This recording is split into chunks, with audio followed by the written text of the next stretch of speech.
Plein de bonheur pour chacun de vous. Soyez protégés, soyez heureux. La danse est un art de vivre. Le chant, la danse. Soyez dansants dans le monde en dansant. Soyez chantants et soyez heureux et éveillés dans vos yeux. Et sachez ce que vous voulez dans la vie et obtenez-le et passez à autre chose. et entrez dans des mondes plus grands. Je vous parle de notre sœur Louisette parce que c'est une étape dans notre vie. Vraiment, vraiment. La mort est quelque chose comme un soleil qui nous éclaire et qui nous parle. Parce que c'est le but de la vie. C'est le but. À chaque fois que tu fais un pas, tu vas vers ce but. Hein? Vous voyez ce que je veux dire? Tu fais un pas, tu fais un deuxième pas et tu vas vers un but. Tu chemines, nous cheminons vers un but. Et on nous propose un but un peu étrange et un peu malade, un peu qui n'est pas réel. Mais Louisette, elle nous a éclairés. Elle-même, si elle avait pu, elle aurait été totalement différente. Et d'ailleurs, quand à un moment donné je l'ai rencontrée, et elle me disait « Mais Olivier, je ne m'appelle pas Louisette. » Et je ne me suis jamais appelée Louisette. Donc elle avait eu une prise de conscience. Mais elle ne l'avait pas avant, parce qu'avant tu disais Louisette, elle se retournait. Hein. Elle était persuadée de s'appeler Louisette. Et après, elle me dit elle-même « Mais Olivier, arrête de m'appeler Louisette, je ne m'appelle pas Louisette. » Oui, mais je l'appelle comment?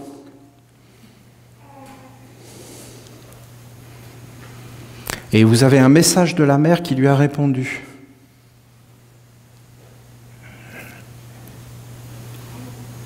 Et la mère a répondu à Louisette, à ce qu'elle a dit, je ne m'appelle pas Louisette, et vous avez un message de la mère, Dieu la mère, qui répond à Louisette et qui lui explique des choses.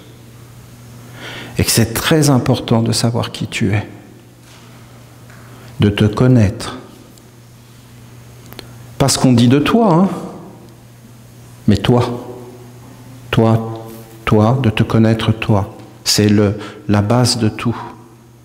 Et de savoir vers quoi tu marches, pourquoi tu vis, de t'observer, de te regarder et de t'étudier.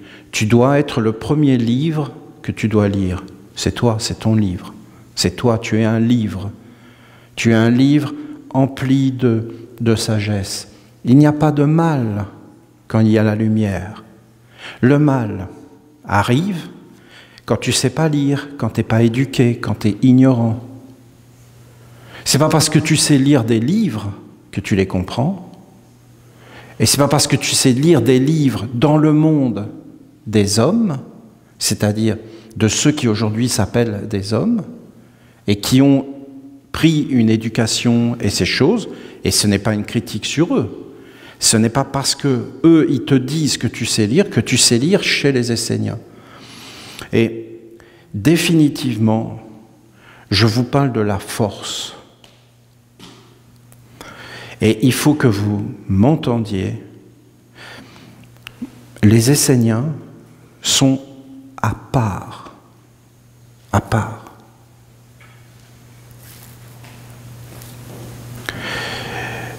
Quand je vous dis que cette terre, sur cette terre du Canada,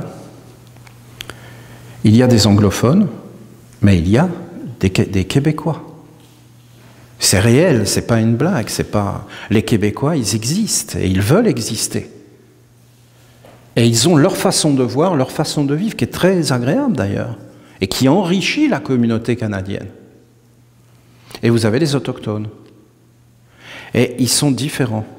Les autochtones sont une très grande bénédiction à l'origine, parce que eux, ils sont restés en contact, même bon, si ça, voilà, ils essaient de rester en contact avec l'origine de la terre. Alors que les autres, que ce soit les Québécois ou les Canadiens anglophones, ils sont totalement flyés. Ils sont déconnectés de la réalité, mais à un point, c'est du domaine du cosmique. Et donc, c'est pas les mêmes. Et nous, les Esséniens, nous sommes profondément différents. Et toi, tu es différente, tu es différent. Et tu dois affirmer cette différence. Tu as le droit d'être différent des autres. On n'est pas obligé de rentrer dans le moule et de faire comme tout le monde. La limite, c'est de ne faire de mal à personne. De faire de mal à personne, c'est la loi. Délivre-nous du mal. C'est très simple, la loi. Il faut éviter de faire du mal à l'autre en ne le respectant pas, en voulant lui imposer notre point de vue. Chacun a le droit de voir le monde comme il veut. Simplement, il faut ne pas faire de mal. Ne pas blesser, ne pas essayer. C'est pourquoi être essénien et affirmer qu'on est des Esséniens, c'est en vérité respecter profondément les autres. Et de leur dire, ben voilà, moi je pense différemment que toi, et je suis différent. Réellement, nous sommes différents. Par exemple, nous allons utiliser le même langage, en l'occurrence ici nous parlons québécois, mais alors nous allons dire savoir, et si nous parlions anglais, nous dirions un autre mot, knowledge, je sais pas trop, et en fin de compte, mais c'est la même vérité. Mais en réalité, nous, les Esséniens, quand nous prononçons le mot savoir, ça n'a rien à voir, rien du tout, avec ce que un Québécois, un anglophone, un Asiatique, enfin ce que vous voulez dans le monde, pense comme savoir. C'est pas du tout la même âme. Le même langage. C'est pas parce que nous parlons la même langue que nous nous comprenons, parce que le sens des mots est différent. Et que nous ne mettons pas les mêmes valeurs dans les mots. Et vous comprenez la subtilité d'être essénien? Et dans le temple ce matin, notre Père, à travers l'oracle, il nous a dit de tout donner. Et je peux vous garantir que Louisette, et c'est ça qui est beau chez nous, c'est qu'on travaille pour ce qui ne se voit pas. Vous voyez, Louisette, si elle était là, elle n'aurait pas du tout le même discours que quand elle était là. Parce qu'il y a une différence maintenant. Elle a changé d'état. Or, pourquoi Louisette est importante? Parce qu'en réalité, elle nous éclaire maintenant, plus que tout ce qui est arrivé. Et pourquoi elle nous éclaire? Mais parce que si vous vous concentrez sur elle, vous allez voir des choses et des choses. Parce que, en fin de compte, c'est parce que nous sommes assemblés. Si nous n'étions pas assemblés et que nous n'avions pas pris des engagements, eh bien, Louisette n'aurait pas eu la même mort que ce qu'elle a eu. Donc nous avons, par nos engagements et notre assemblée, changé la destinée de notre sœur. Est-ce que vous pouvez le toucher, ça, du doigt? Or, notre sœur, maintenant, qu'est-ce qu'elle nous dit? Elle nous dit les paroles de Jésus. Sur la terre, vous n'êtes que de passage. Ne vivez pas dans ce monde, mais vivez dans un monde plus grand. Or, est-ce que vouloir vivre dans un monde plus grand, c'est quelque chose qui rend la vie dans ce monde moins belle? Mais non, ça la rend plus belle. C'est que du bonheur et du bénéfice. Et vouloir vivre uniquement dans ce monde nous enferme. Donc, il faut que vous vous concentriez et que vous étudiez. Vous êtes libre. Et dans le temps, notre Père a dit, si vous voulez vivre dans ce monde, il n'y a pas de problème, c'est tout à fait digne et honorable. C'est-à-dire que d'être un homme dans ce monde, qui veut vivre dans ce monde, c'est digne et honorable. Mais n'appelez pas les mondes supérieurs. Et en fin de compte, si vous voulez vivre dans l'autre terre et dans l'autre monde, alors en fin de compte, il faut bâtir. Il a dit, aujourd'hui ça vous paraît difficile d'être essénien. C'est normal mes amis, voyons, nous sommes envoûtés. Et c'est une magie tellement puissante dans nos yeux, dans nos oreilles, sans arrêt de nous ramener dans des choses qui n'ont aucun intérêt, qui n'ont aucun avenir, qui ne font rien du tout, qui nous emmènent vers le bas et nous conduisent en esclavage. Donc, en fin de compte, bien sûr, mais il a dit demain, eh bien, ce sera naturel d'être essénien, essénienne. Et regardez ce que nous avons fait ensemble. Regardez vraiment. Eh bien, une de nos plus belles œuvres, c'est la Bible du Nouveau Commencement. Trouvez pas? Et vous, certains d'entre vous, savent comment nous l'avons fait et comment nous l'avons écrit. Certains d'entre vous, là, étaient là au commencement et ont tout vu comment ça s'est fait. Et ça s'est fait par une communauté. Et en fin de compte, c'est notre œuvre. Et cette Bible du Nouveau Commencement, c'est pas une Bible, hein. C'est pas une Bible comme ça. Elle a été posée dans tout un décorum. Parce que quand il y a eu la Bible et que la mission a été finie, terminée, que c'était posé, que c'était réalisé, c'est quelque chose quand même, vous ne trouvez pas? Parce que cette Bible maintenant, à chaque fois qu'on la lit, elle nous éclaire. C'est concret. Et elle est dans tout un décorum, et juste après, vous avez eu les parents, et l'engagement des parents qui est une chose d'une beauté. Et c'est cet engagement des parents, cette force qui a été dégagée, qui, en fin de compte, a amené la terre de lumière, la merveilleuse, l'alliance avec la mer, la mort de notre sœur Louisette qui a plu à Dieu et qui ouvre tout un chemin, la terre de lumière et en réalité beaucoup de choses. Les initiations. Je peux vous dire vraiment qu'une de nos œuvres fondamentales et principales, c'est l'éducation. Et que c'est le point central de toutes nos activités, l'éducation et la transmission du savoir-vivre. Et de toute notre tradition qui est unique au monde et qui fait que nous sommes totalement différents. Il faut l'accepter. Si les hommes n'acceptent pas que nous sommes différents, si les hommes n'acceptent pas qu'en réalité nous sommes anciens, que nous avons toujours été sur la terre et que nous sommes différents et que nous avons un point de vue différent à tous les niveaux, nous n'utilisons pas le même langage ni le même savoir. Notre apprentissage est différent. Notre vision du monde est différente. Nous sommes objectifs. Nous nous intéressons qu'aux faits concrets. Nous ne voulons pas d'illusions ni de concepts erronés. Nous avons une vision du savoir bien précise. Pour nous, c'est l'homme, c'est-à-dire toi, moi, qui est un instrument du savoir. C'est l'homme, c'est toi qui es le livre et tu es un être unique et tu dois avant tout te lire toi-même et te connaître toi-même. Avant toute chose, avant de faire quoi que ce soit dans le monde, tu dois savoir certaines choses et tu dois entrer dans une maîtrise de toi. C'est sans jugement, c'est pas des valeurs extérieures, c'est pas des faux semblants.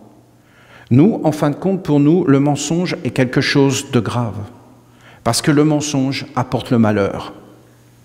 Le malheur. Le mensonge, c'est la faiblesse. Ils sont en train de nous dire dans toute une psychologie qu'il faut mentir, que le mensonge résout les problèmes. Non, non, c'est faux. Dès qu'il y a le mensonge, je peux vous dire que c'est fini. C'est terminé.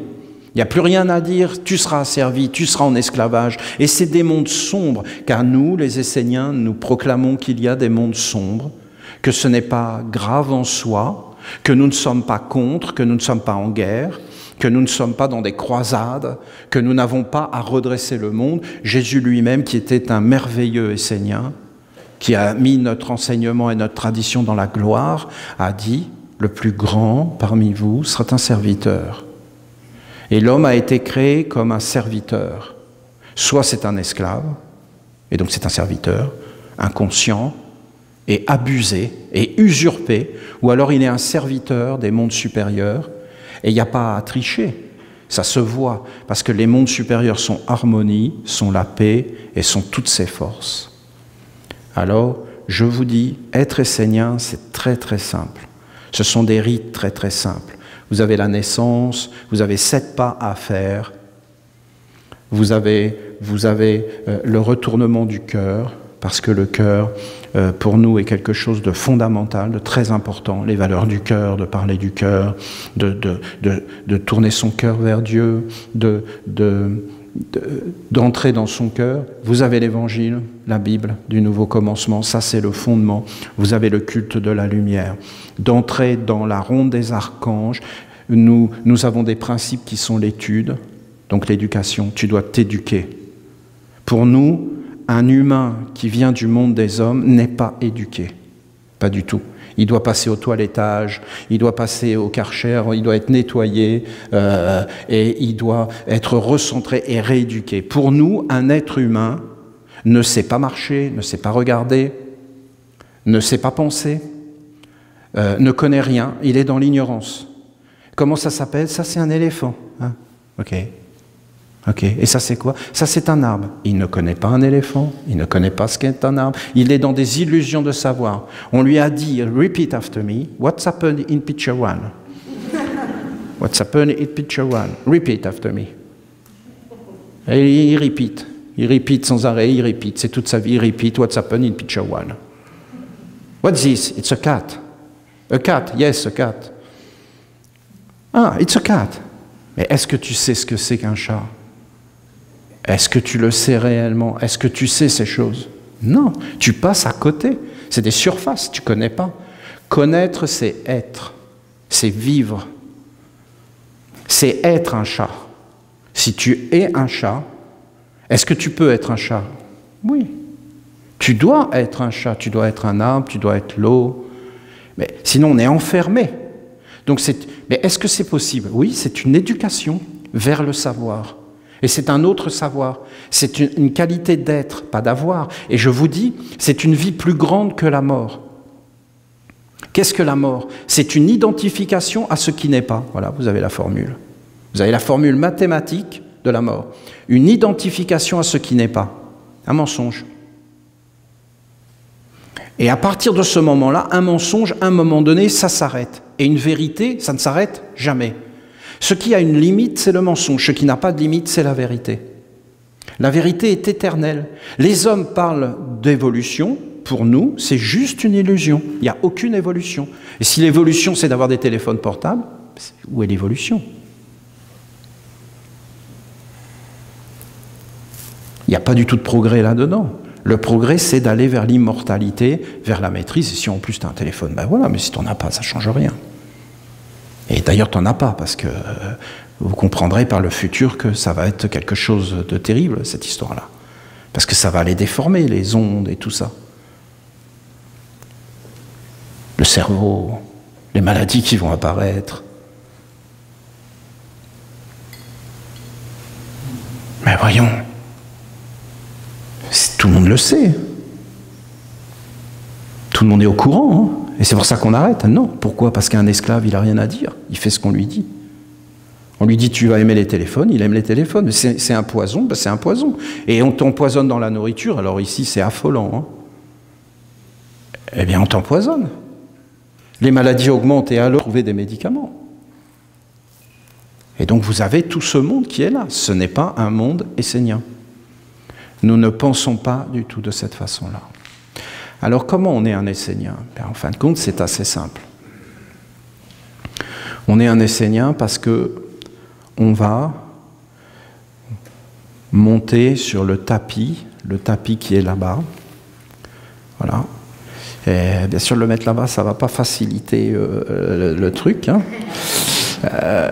S'il avait été là, c'était mieux. Mais je vous dis, ce tapis, cette forme du culte de la lumière, elle doit être omniprésente. Parce que cette forme, elle a été donnée en réalité par Dieu. Par Dieu. Et elle montre Dieu. Et si tu veux réellement être un Essénien, tu montes sur cette forme et tu étudies cette forme. Parce que cette forme, en réalité, c'est toi. Cette forme-là. Voilà.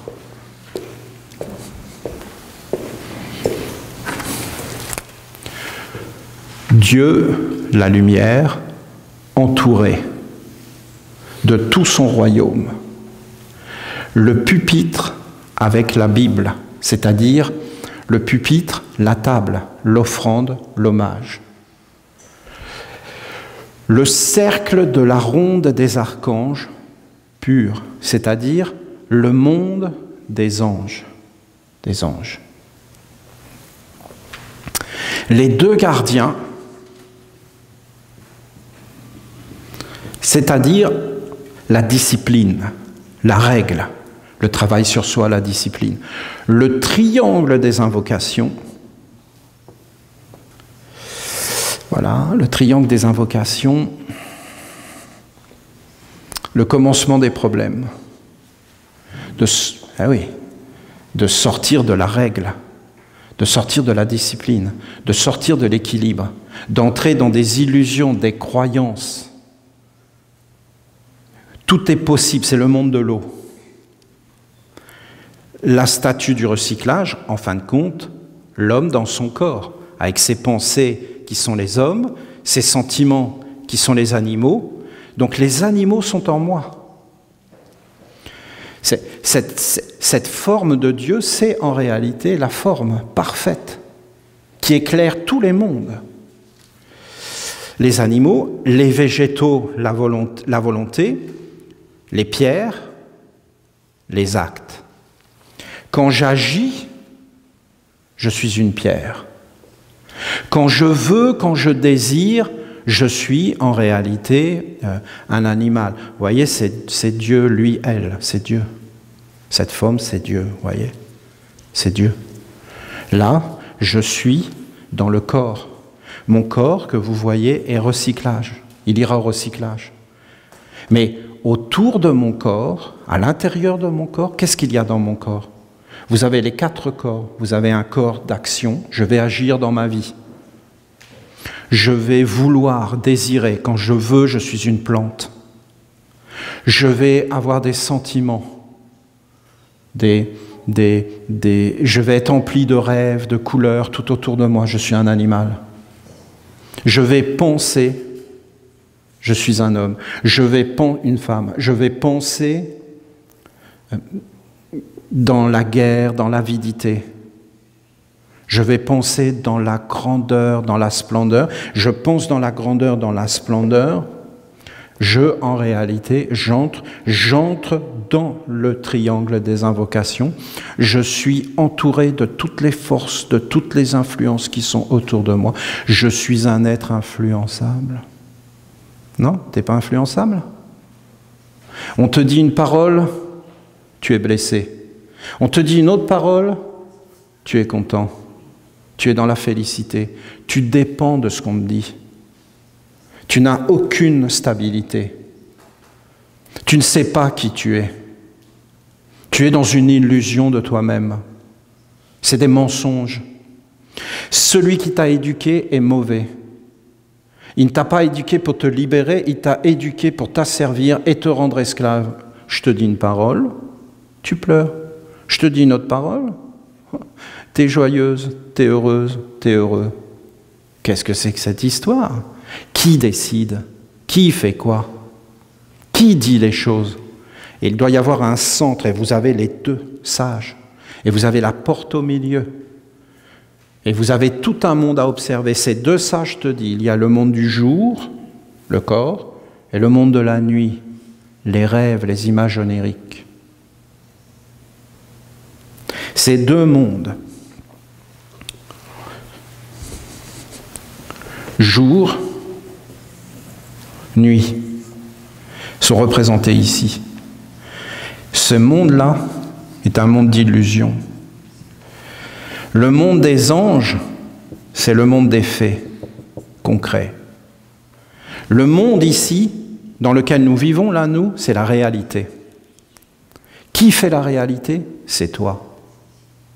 C'est les hommes qui font la réalité.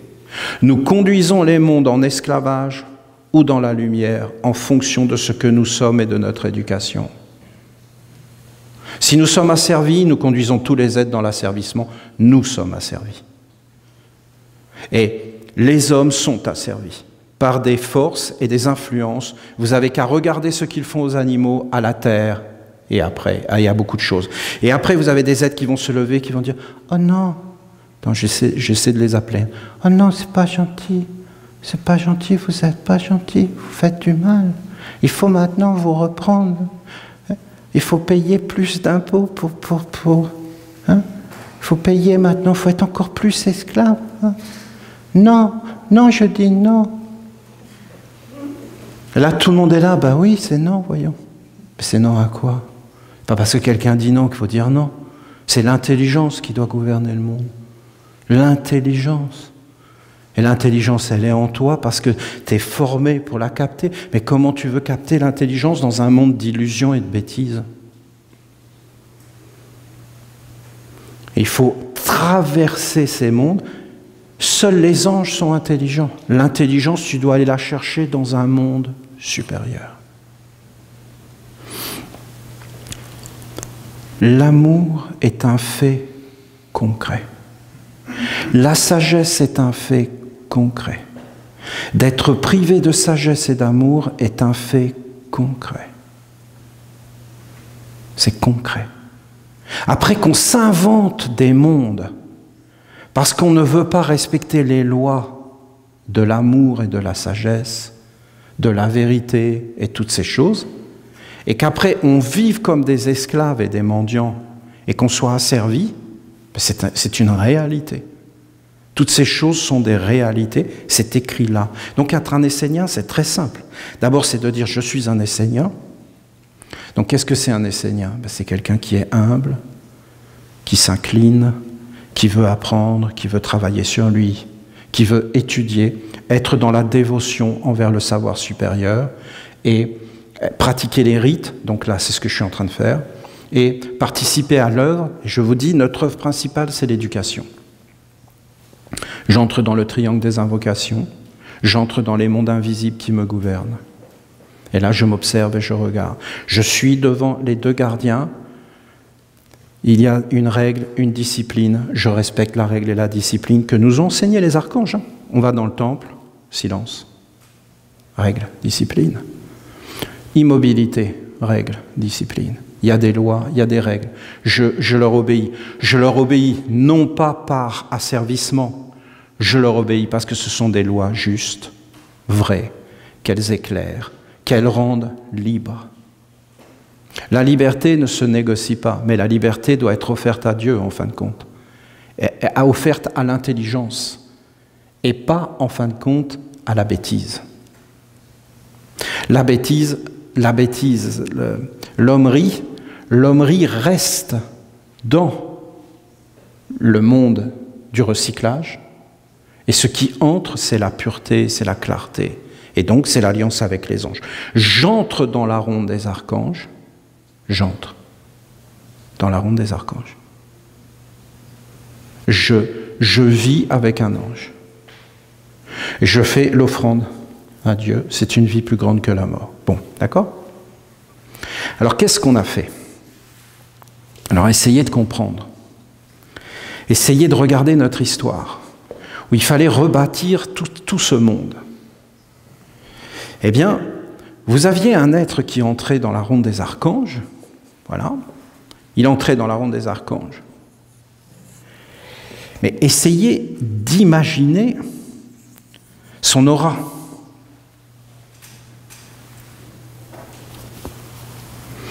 Donc vous avez un autre homme qui, lui, est dans cette alliance. Est-ce que vous pouvez imaginer quelqu'un qui ne connaît pas ça, qui ne connaît pas ce chemin, et quelqu'un qui le connaît? Ce n'est pas les mêmes personnes, voyons. Ce n'est pas les mêmes. Alors comment on fait? Eh bien, par la parole, par le geste, par des rites, on fait entrer dans l'aura de cette personne. Par exemple, une aura triste. La personne est malheureuse, tu vas la faire rigoler, tu vas la chatouiller, pour essayer de la faire changer d'état. Mais ce n'est pas parce que tu la fais changer d'état que ça va être permanent. Pour que ça soit permanent, il faut changer les organes, il faut tout changer. Et la personne devient libre et autonome. Parce que nous, les Esséniens, nous sommes une communauté d'individualité libre.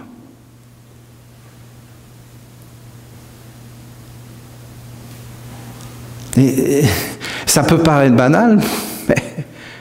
Donc, nous, c'est pas que tu sois dedans, mais il faut que tu sois dedans librement, par toi-même, par tes propres yeux, par ton éveil intérieur. Je vous ai expliqué qu'il fallait lire ton livre.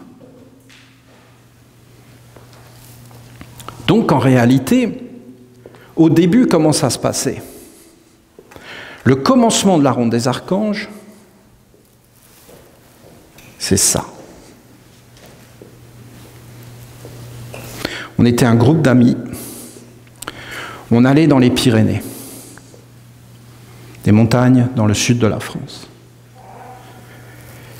Dans ces montagnes du sud de la France, il y avait des êtres qui habitaient dans ces montagnes et qui nous voyaient, on venait, on priait.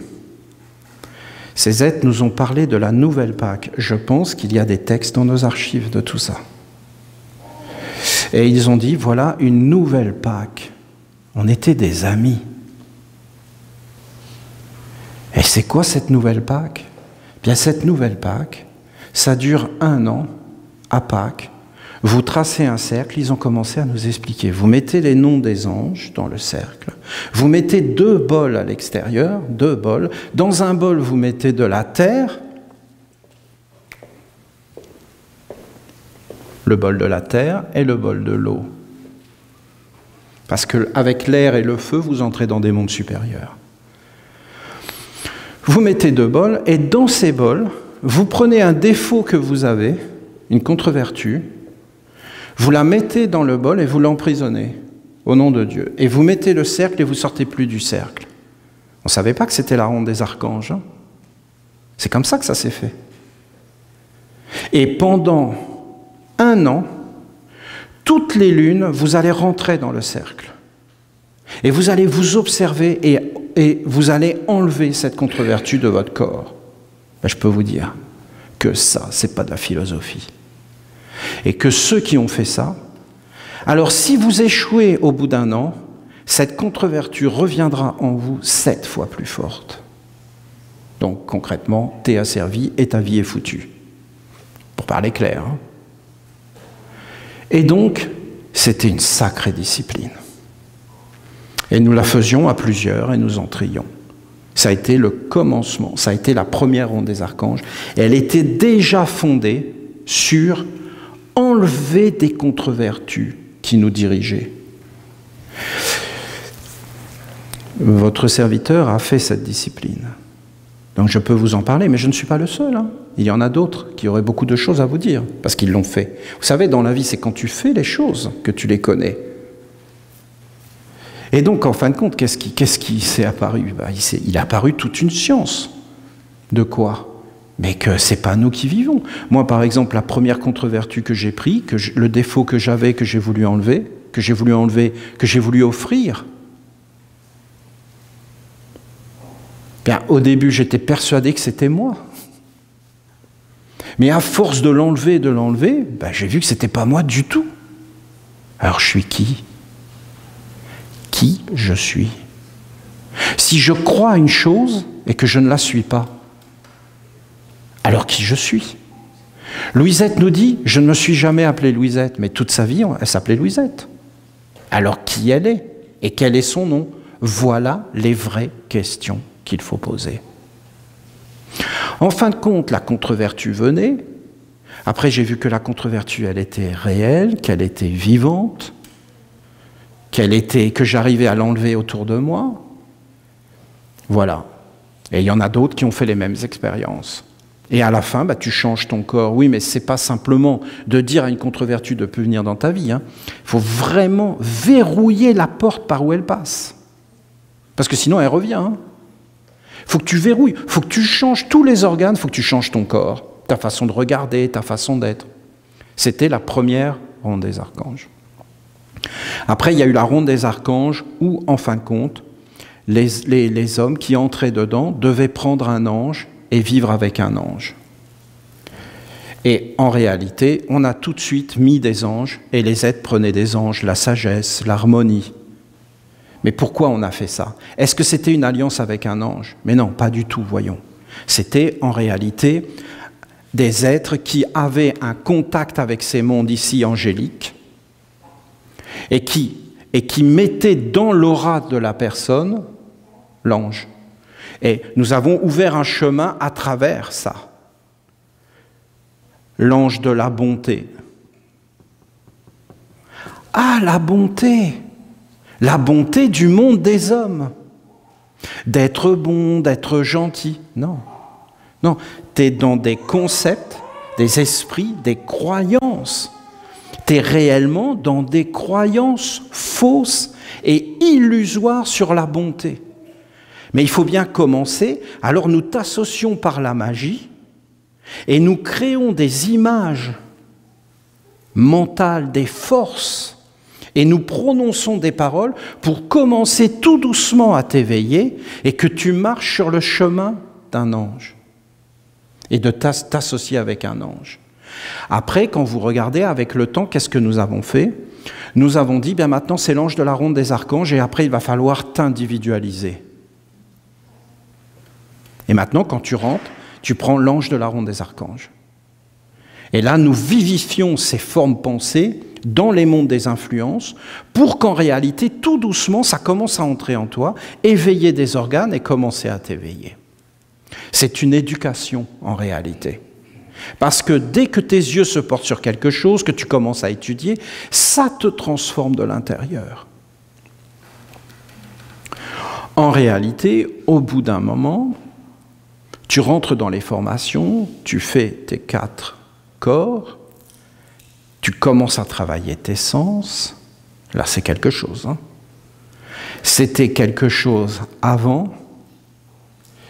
C'est quelque chose de plus maintenant. C'est ça que je veux vous dire. Cet enseignement des 4 corps, des 5 sens et d'une intelligence supérieure et de ce que l'on a appelé les 6 lunes pour s'associer avec un ange, c'est une sagesse qui vient des anges.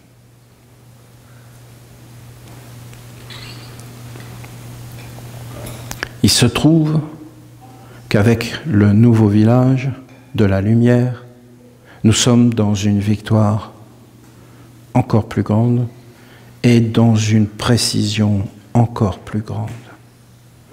Car maintenant, nous avons réellement vu que le nom de la mer, c'est toi. Et si tu veux avoir un exemple, c'est que tu as la terre et tu as une graine qui vient sur la terre. Et toi, en réalité, moi, nous sommes des graines d'âme qui sommes venus sur la terre.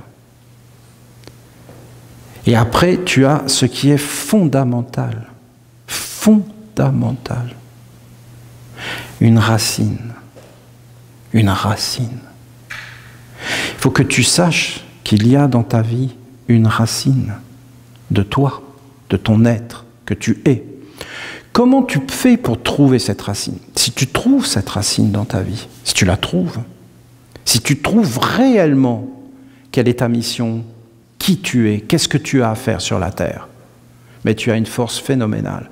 Il faut que tu saches que cette racine, c'est une stabilité.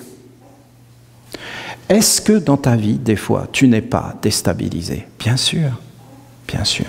Mais il y a un endroit en toi qui n'est jamais déstabilisé. Jamais. C'est cette racine.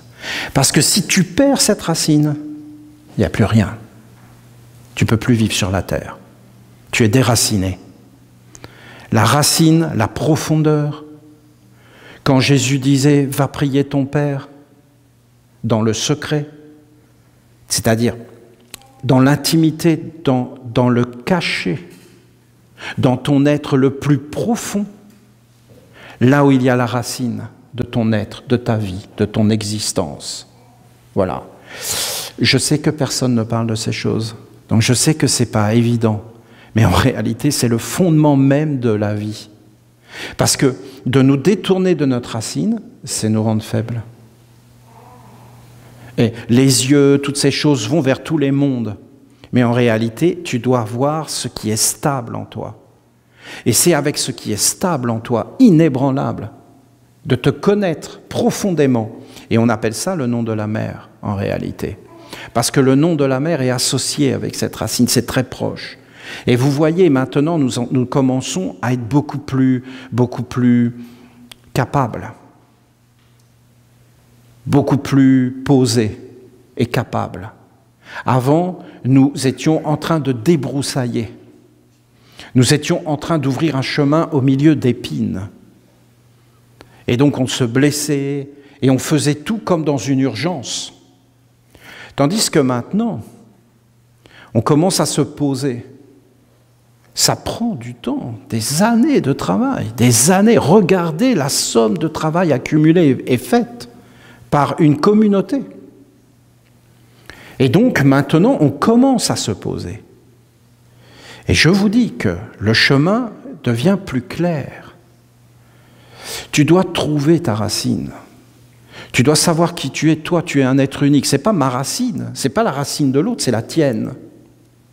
C'est toi, en réalité.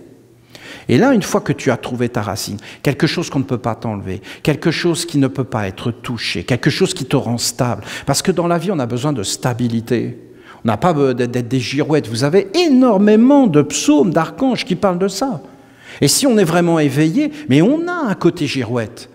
On a un côté changeant d'humeur, un côté complètement d'être d'accord, de plus être d'accord, de changer d'avis. On n'est pas stable. Comment vous voulez bâtir une vie sereine et stable sur quelque chose qui change tout le temps, qui est en permanence dans le mouvement ? Pour bâtir une maison, il faut la bâtir sur le roc, sur quelque chose de clair. Un arbre, il ne va pas s'élever en poussant dans l'eau. Non mais vous imaginez l'arbre qui voudrait faire le mariole et qui pousserait au milieu de la rivière. Eh les gars, regardez!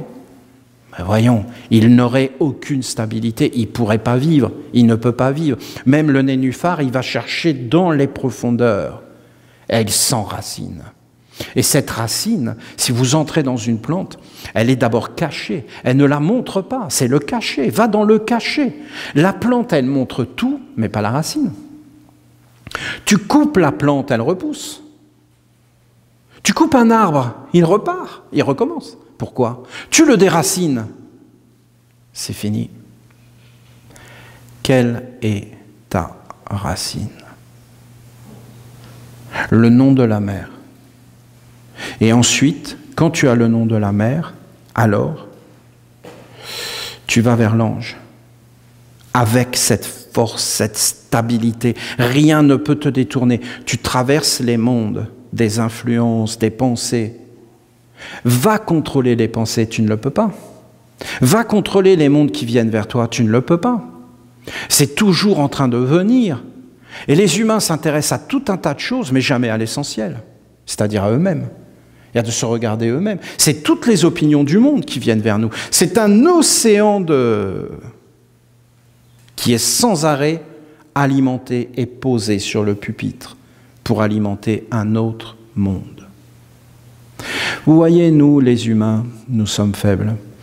Pourquoi? Parce que, premièrement, nous sommes amnésiques. Nous ne comprenons rien à la vie. Nous sommes totalement perdus, voilà l'honnêteté. Nous sommes dans un univers, nous sommes dans une planète, nous ne comprenons rien. Personne ne comprend. C'est juste des menteurs. Vous savez, les bonimenteurs, les séducteurs. Ah, salut, ouais, j'assure, grave. Ouais, je connais tout. Mais c'est faux. C'est juste des menteurs. Ouais, le mensonge, l'illusion de mentir, de raconter n'importe quoi, de ne pas être honnête. de ne pas être honnête. C'est très rare, très très rare les gens honnêtes. Très rare. Les gens honnêtes, vous les reconnaissez parce qu'ils sont dans l'admiration. Il y a l'admiration, c'est supérieur au savoir des humains. Si tu ne sais plus t'enthousiasmer, si tu ne sais plus admirer, si tu n'es plus dans l'émerveillement, si tu ne sais plus adorer, ton métier, ce que tu fais, c'est que tu as perdu le savoir, c'est que tu es dans des illusions, c'est que tu es dans des mensonges. Voilà la vérité, c'est la vérité. Parce qu'il y a un savoir supérieur dans l'admiration. C'est compréhensible? Vous pouvez le comprendre, ça? Vous pouvez que comprendre que le fait que je ne sais pas et que je ne comprends rien peut m'amener dans un état de ravissement indescriptible. Et que ce n'est pas une ignorance de ne pas savoir. Parce que si tu es dans l'adoration, dans l'émerveillement, tu entres dans un savoir supérieur. Pourquoi les humains ne peuvent pas faire ça? Parce qu'ils ne connaissent pas leurs racines et qu'ils sont déjà là un peu comme en train de ramper sur le sol et d'être un peu... Parce que les animaux totems, hein, c'est le mulot, le rat qui va se cacher, le cloporte qui court très très vite. Ça, c'est les humains, vous voyez, aujourd'hui. Ils courent très vite pour aller se mettre à l'abri. Hein? Ils sortent comme ça un petit peu, ils sortent leur nez, ils regardent, est-ce que je vais me faire taper dessus aujourd'hui? Et vite fait, ils rentrent dans leur terrier, ils sont un terrier. Ils sont des termitières, c'est-à-dire des immeubles. Hein. Et ils vivent là dans leur termitière sans sortir. Et s'ils veulent avoir des nouvelles, ils appellent au téléphone. Mais ils ne se déplacent pas parce que c'est dangereux, ils ne sortent plus. Ils sont terrifiés dans leur terrier et enfermés. Et toujours en train de chercher, est-ce qu'il va se passer quelque chose? Ils ne sont pas dans la grandeur, dans l'immensité, dans le grand savoir. Ils ne peuvent même plus concevoir que ça existe aujourd'hui. Vous avez eu un texte qui avait été donné dans un congrès ici, sur cette terre de l'érable, en 2015, qui parlait de la guerre des dieux. La guerre des dieux. La guerre des dieux. Des dieux, la guerre. C'était incroyable, c'était... Parce que vous comprenez, on ne comprend rien. Mais il s'est passé des choses sur la terre. On n'est pas venu là par hasard. La guerre des dieux, la guerre des dieux. Et après, il y a eu d'autres enseignements. Il y a un ange qui était venu nous parler de la guerre des dieux et de la restauration de l'ordre, du culte de la lumière et de la traversée de la mer Rouge, hein, pour atteindre la terre promise, l'autre terre, là où on vit sous la gouvernance des anges, pas des humains, hein, et pas de leur intelligence. Et la guerre des dieux. Et regardez la parole de Jésus, mettez-la dans le culte de la lumière. Père, délivre-nous du mal. Délivre-nous du mal. Père, toi qui as enfanté la lumière, le savoir, qui éclaire tout, qui apporte l'intelligence et la vie belle, noble, et qui nous montre la maîtrise, délivre-nous du mal. Toi, Père, qui es l'intelligence des mondes, mais pourquoi tu as fait le mal? Et la question du mal, du mal-être, de la souffrance. Pourquoi? La guerre des dieux. Des dieux. Et nous avons perdu cette mémoire. Ah! Et les Grecs, qu'est-ce qu'ils disent? Qu'il y avait les dieux et qu'il y a eu Zeus et que Zeus, en fin de compte, il a tué son père et il a pris le gouvernement. Et qu'est-ce que nous disent les Égyptiens? Qu'il y avait Osiris et Seth, qui étaient deux frères, c'est-à-dire qui étaient nés d'un dieu. Et Seth a tué son frère. Et tous parlent de ça. Et sans arrêt, on nous parle d'une guerre des dieux. Regardez la Genèse, dans la Torah, la Genèse, le texte de la Genèse. Et voilà que Dieu a créé l'homme et a mis l'homme dans le jardin. Et l'homme devait vivre dans le jardin. Qu'est-ce que faisait l'homme? Il exploitait. Il exploitait le jardin. Et qu'est-ce que Dieu lui dit? Tu vois cet arbre de la connaissance? De ses fruits, point n'en mangera. Donc tu dois rester un ignorant. Vous pensez vraiment que c'est un Dieu sage qui dit des choses comme ça? Tu crois vraiment que toi, tu crées un enfant et que tu lui dis tu dois rester un ignorant? Ben, tu es juste un dictateur, non? Tu veux lui cacher, tu veux pas qu'il vive. C'est pas très net tout ça, si vous me permettez mon avis. Et voilà un serpent qui vient. Oh, c'est le mal. Et qu'est-ce qu'il dit ce serpent? Mais mange du fruit de la connaissance. Mange et affranchis-toi de l'esclavage. Et après, vous avez le même Dieu qui interdisait le savoir, qui dit « Voilà que l'homme a découvert le savoir et que maintenant il s'est éveillé. Empêchons-le de manger le fruit de l'arbre de la vie, de peur qu'il ne devienne semblable à nous. » Et qu'est-ce que dit Jésus? Vous êtes des dieux.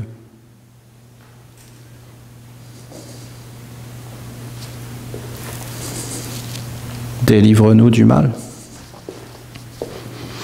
L'identification au corps physique, la vie uniquement pour le corps physique, de ne pas connaître les influences qui sont cachées derrière,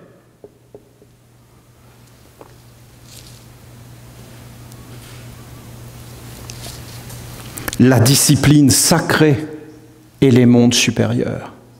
Voilà, vous avez un point de vue des Esséniens. Je suis, ton Dieu,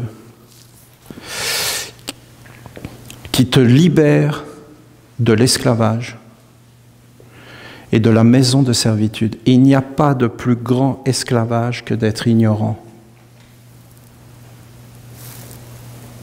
Vous voyez bien que même les textes sacrés qui racontent l'histoire de l'humanité, que possède l'humanité aujourd'hui, ne sont pas réellement compréhensibles car les hommes ont perdu la mémoire.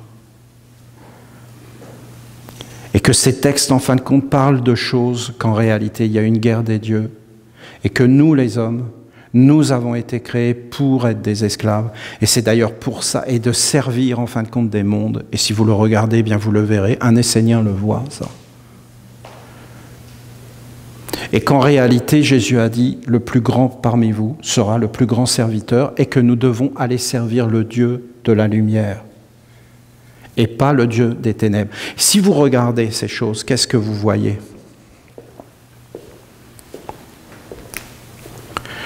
Vous voyez ici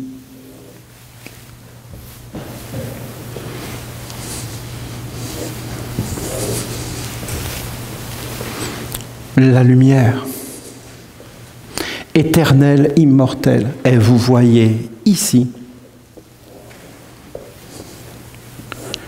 les ténèbres et une fausse lumière. Et où est-ce qu'il est, l'homme? Il est là, ici, à cette pointe-là. Moi, je l'ai dessiné là, voilà. Et l'homme, en réalité, il doit traverser ces mondes, le feu de la guerre de notre Père Michael, la guerre des dieux, pour aller dans le feu de l'amour, parce que les êtres qui ont dominé ici, ils ont tué Dieu. Et pourquoi ils ont tué Dieu? Parce qu'en réalité, on peut le comprendre. Essayez d'imaginer. Dieu est omniprésent partout. Et qu'est-ce que fait Dieu? Il fait apparaître des mondes. Et pour les faire apparaître, comment il fait? Il les condense. Et en fin de compte, il les rend uniques. Et ces êtres qu'il a condensés et rendus uniques, ces êtres, ils existent par eux-mêmes. Et donc, tout de suite, ils ont des envies, des besoins. Alors, tu en as un qui est là et qui existe. Puis après, tu en as un autre qui est là et qui existe. Eh oui, mais là, tu vois, tu te mets devant la lumière. Ouais, mais moi j'ai envie de me mettre là. Eh oui, mais ça me dérange.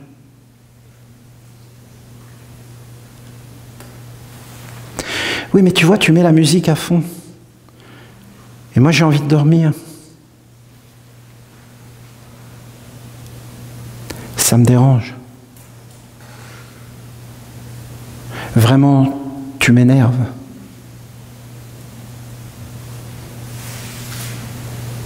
Tu m'énerves énormément. Je vais aller voir le père. Père, il m'énerve. Écoute, je suis occupé. Va voir ta mère. Va voir la mère. Mère, il m'énerve. Je sais qu'il t'énerve. Il m'énerve aussi. Ben, va le dire à papa. Oui, mais lui, tu comprends, voilà, ton père. Comment t'expliquer ça? Il est dans son monde, tu comprends? Il comprend pas que nous, c'est réel. Hein, et qu'on subit la situation. Fais quelque chose. Et voilà que Dieu en crée un troisième, et un quatrième, et un cinquième.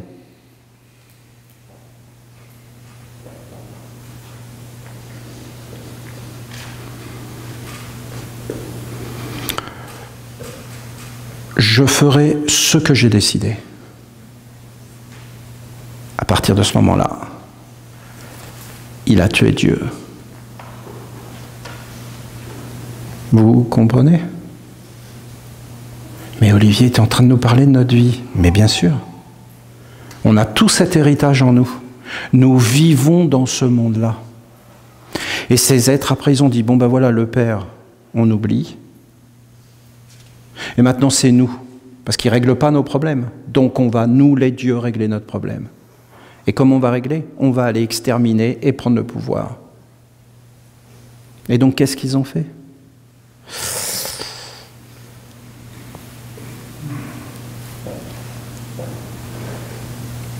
La guerre. Ils se sont entretués. Après, vous avez des dieux qui ont dit, voilà, créons l'homme et servons-nous-en pour avoir le pouvoir.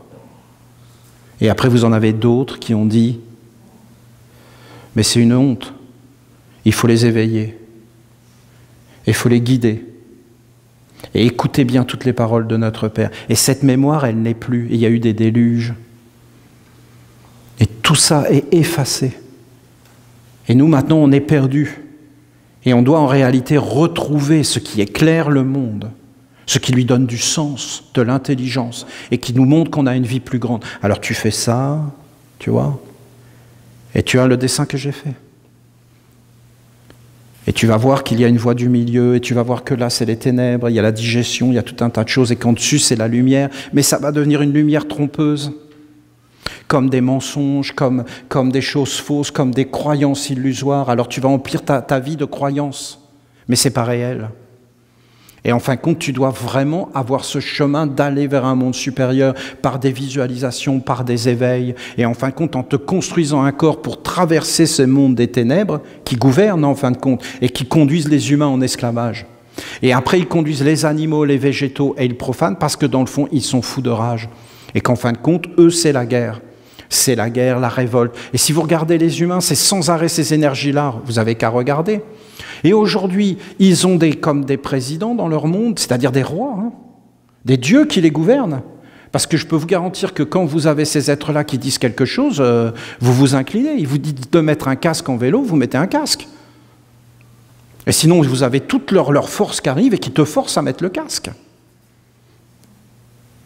Et donc, ils décident de ta vie, de ce que tu vas manger, de tout ce que tu vas penser. Ce sont des dieux, en réalité. Et après, ils dénigrent leurs dieux. Et ils sont tout le temps dans la guerre et dans des conflits. Et il n'y a rien de stable. Et nous, on est là-dedans, complètement perdus et inconscients. Mais en réalité, ce sont des forces, des mondes en bas.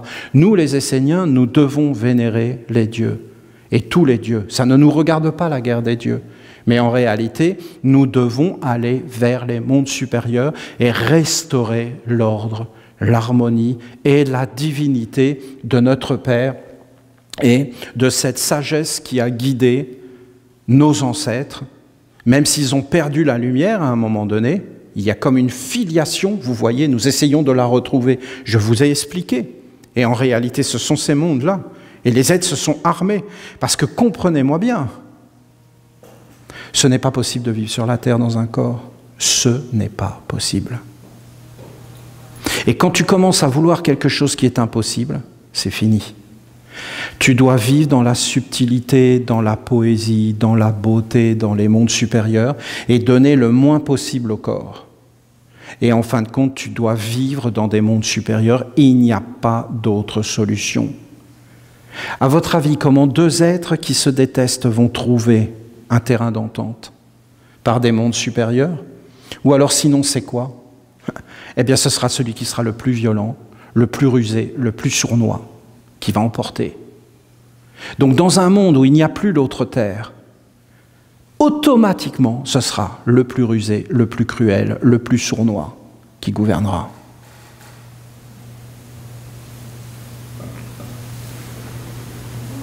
Donc, en réalité, aujourd'hui, nous, les Esséniens, c'est très important de dire « je suis un Essénien, une Essénienne ». Et ensuite, de dire, de monter sur le tapis et de réciter l'Évangile. Et ensuite, d'entrer dans des formations, parce qu'aujourd'hui, nous avons la terre de lumière. D'entrer dans des formations et de commencer à s'étudier soi-même et à trouver la racine et la chambre secrète pour ensuite aller vers l'ange et faire une alliance avec un ange. Et tant que tu n'as pas une alliance avec un ange, réellement, eh bien, tu n'es pas réellement né dans les mondes supérieurs.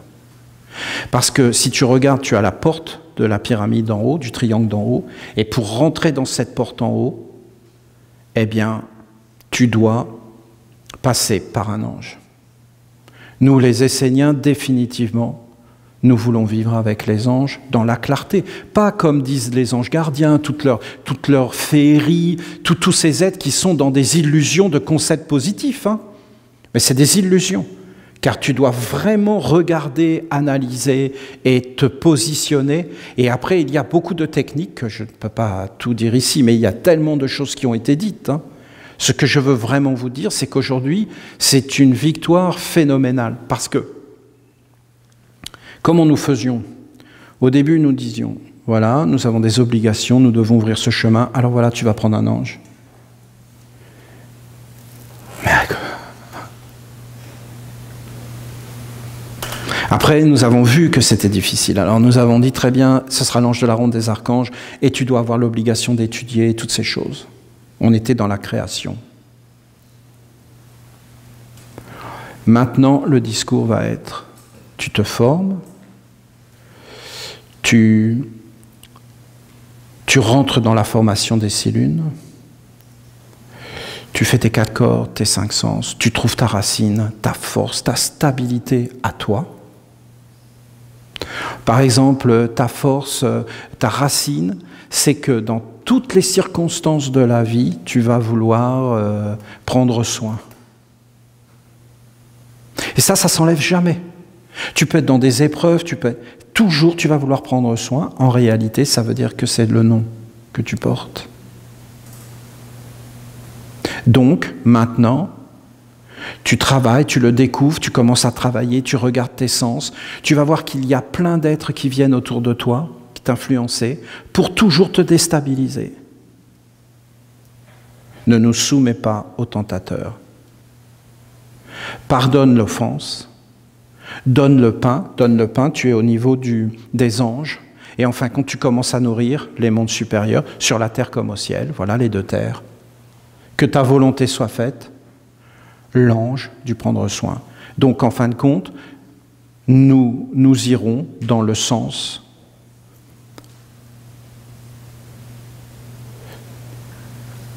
de prendre l'ange du prendre soin.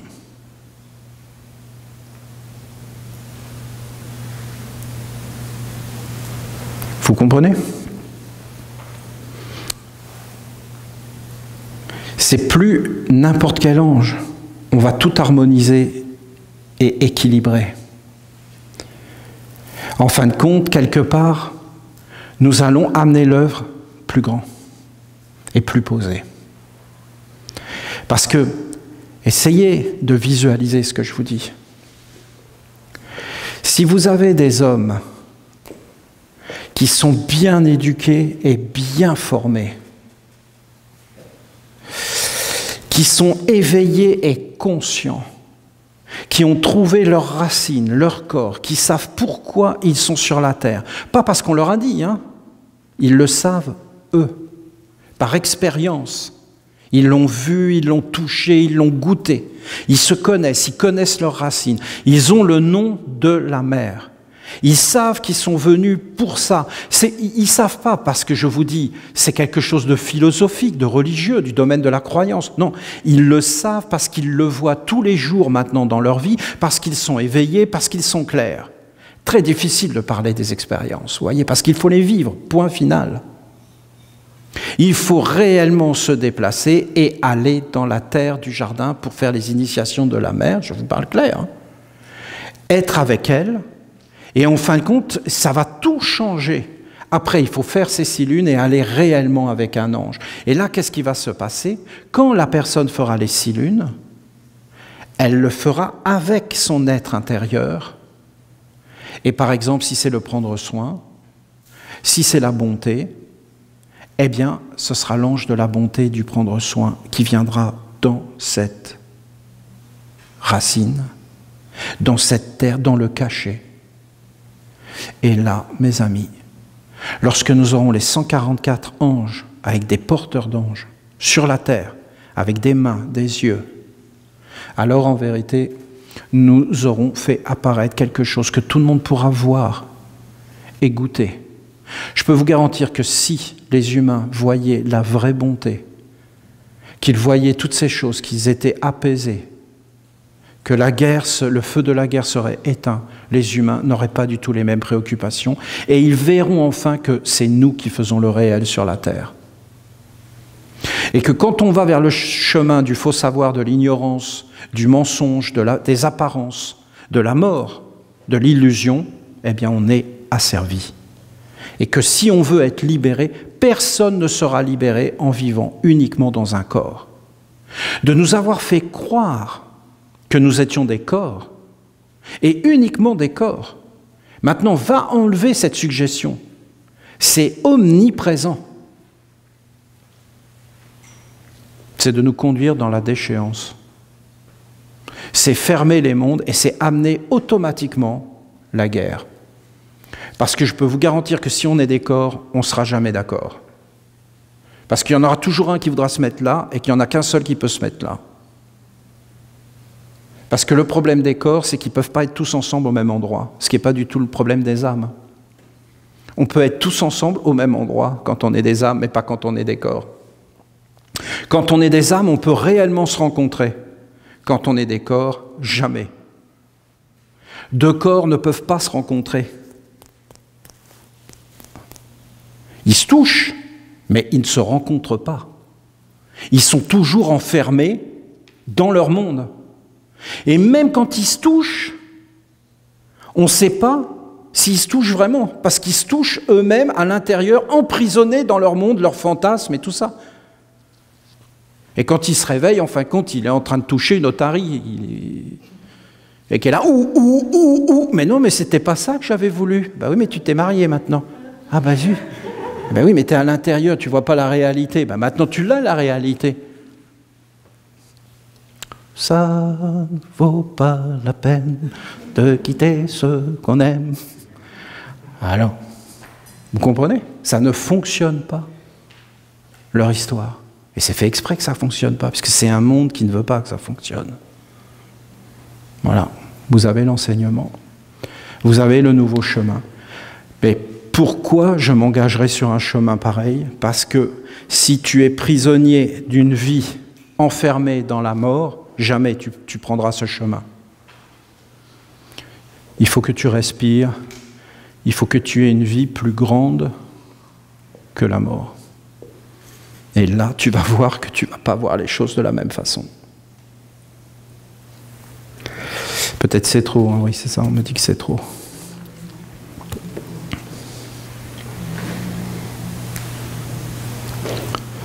Vous voyez l'avenir qui se dessine?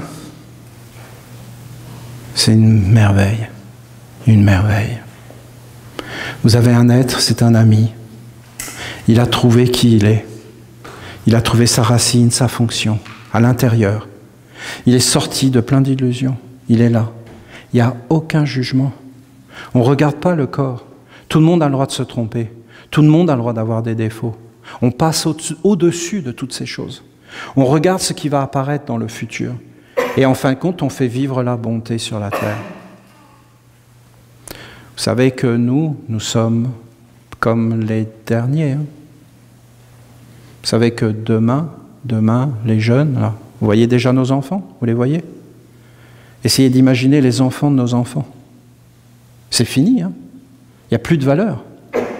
Ils vont avoir qu'un monde, un seul monde, qui sera complètement déconnecté de la réalité, de la nature, des mondes plus grands. Ils vont être persuadés qu'ils n'ont qu'une vie. Et vous avez toute une technologie qui va apparaître, des grandes maladies vont apparaître. Hein. Il ne faut pas se mentir, parce que quand on se trompe, qu'est-ce que vous croyez? Vous croyez que tu vas commencer à boire de l'alcool, vraiment, et à devenir même alcoolique, et tomber dedans? Ah oui, bah t'avais qu'à pas. Non mais écoutez, voyons, vous croyez que c'est facile tout ça? Vous croyez que les gens ils font exprès d'être malheureux? Mais non, c'est parce qu'ils sont asservis, et qu'ils n'ont plus le choix, et qu'ils sont complètement perdus, et après ça dirige leur vie. Ils n'ont plus aucun endroit à se raccrocher, ils ont cette racine sinon, mais c'est fini. Il n'y a plus rien qui les retient. Et vous croyez qu'après, ces êtres-là, ils vont aller dans la mort et que les mondes qui étaient autour vont s'éteindre, mais ils continuent à exister. Et vous croyez que parce qu'ils croient dans des choses, ça va les aider. Bien sûr que la croyance va aider. Ça donne de la force, mais c'est des illusions. Et à la fin, tu es désillusionné. Tu voyais que tout était faux. Ben, tu fais quoi? Donc je vous dis, demain, il y aura réellement des anges dans la nation essénienne, incarnés dans des corps. Et qu'on ne peut pas imaginer comment c'est. Et ces êtres, eh bien, vous les verrez, il y aura la bonté, il y aura la sagesse, il y aura l'harmonie. Et nous tous, nous saurons ce que c'est, nous baignerons dedans. Et donc, il y a des êtres qui ne voudront plus nous toucher. Parce que vous savez, en réalité, tous les êtres respectent ces mondes divins.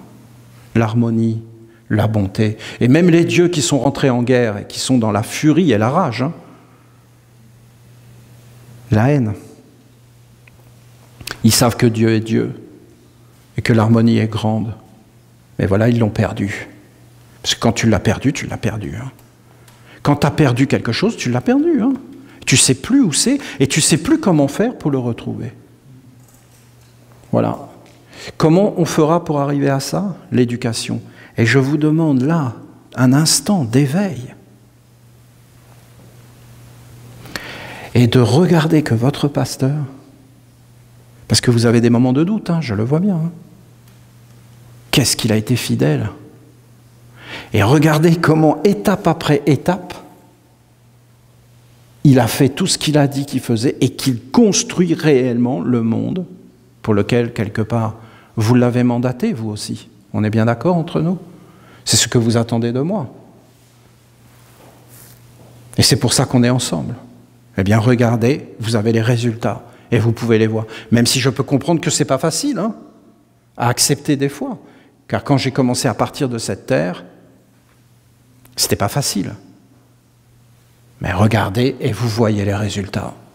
Et vous voyez en réalité tout ce qui apparaît. Et qu'il fallait bien sûr toute une communauté pour faire une œuvre pareille.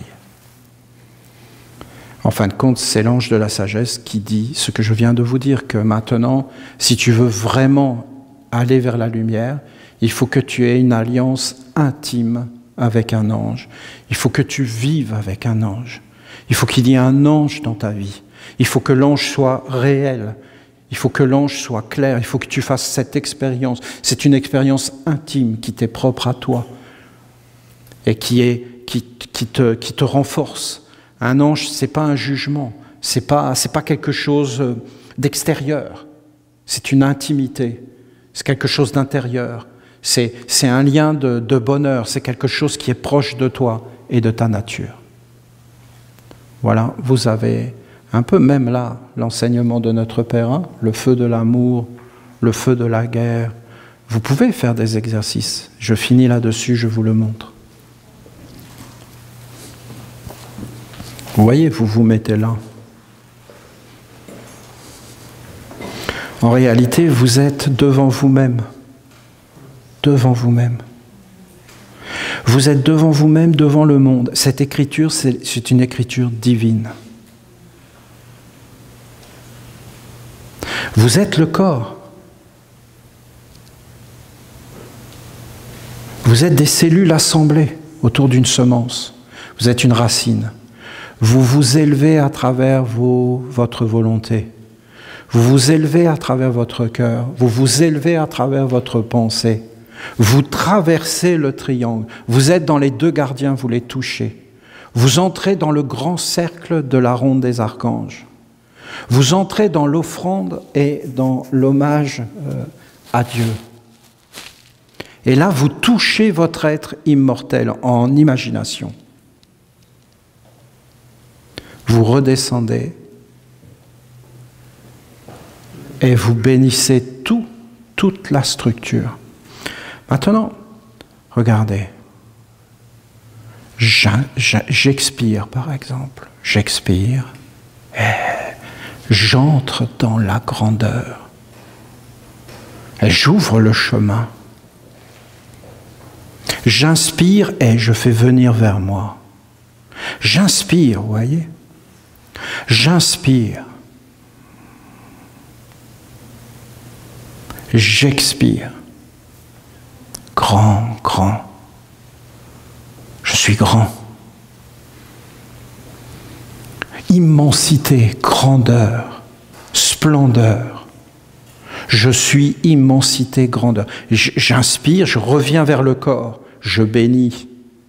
Je bénis, je guéris. Je fais comme couler l'eau, l'air, la pureté. Je suis cela.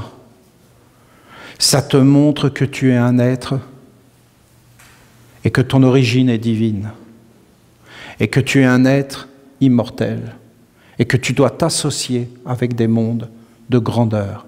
Dans le souffle, ça te le dit. Et là, tu as une visualisation.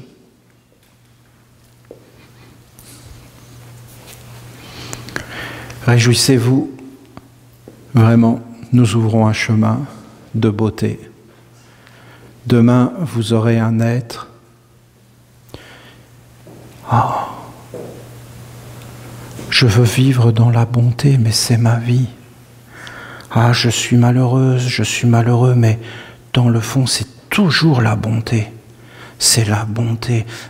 La bonté, c'est l'essence de ma vie. C'est la bonté. Ça y est, je le vois. Oh, j'ai vu, je vois toute ma vie. Les choses qui venaient, ça me faisait du mal. Ça me désespérait. J'étais triste.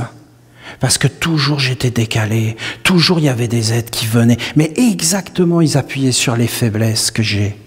J'ai telle faiblesse. Elle vient de là, je la vois. C'est à cause de ça. La bonté, c'est quelque chose qui me fait respirer. Maintenant, je vais aller vers l'ange de la bonté. Et là, cette personne, elle va dans le jardin de la lumière pendant 6 mois. Elle appelle l'ange de la bonté. Vous comprenez?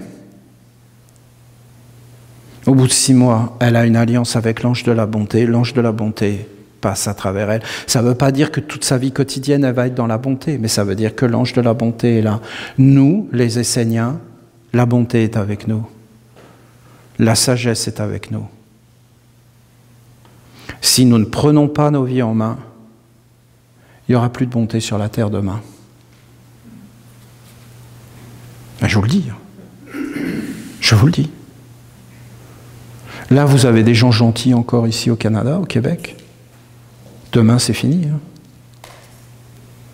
On fera quoi? On ne saura même plus que ça existe. On a perdu la mémoire. La sagesse, n'en parlons pas. Et Dieu.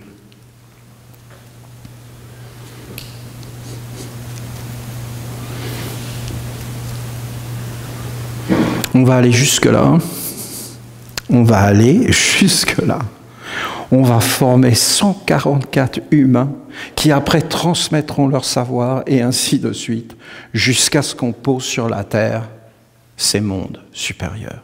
Soyez vraiment honorés. Une avancée spectaculaire vient d'être faite sur la terre du jardin de la lumière. Spectaculaire. Spectaculaire. Une avancée colossale.